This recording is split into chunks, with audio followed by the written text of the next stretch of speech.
Azerbaycanlarının hemreyliği ve dini kasvetiyle sevimi kalpten tebrik ediyoruz. Size, validlerimize mühkem can sağlığı, sevgi, saadet dolu günler arzulayın.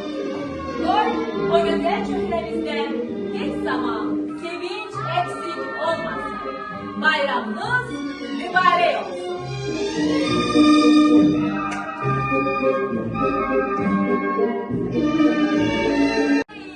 Teze teze, her il bulak gel bize, yolkamıza var ele, gel oynayak el ele.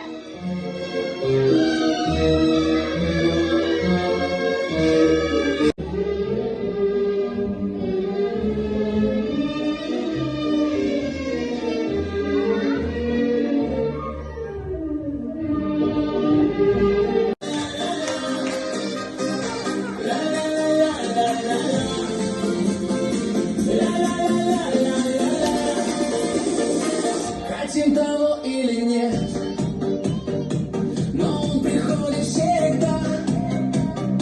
Веселье, радость несет, но и, конечно, города с собой всегда он берет.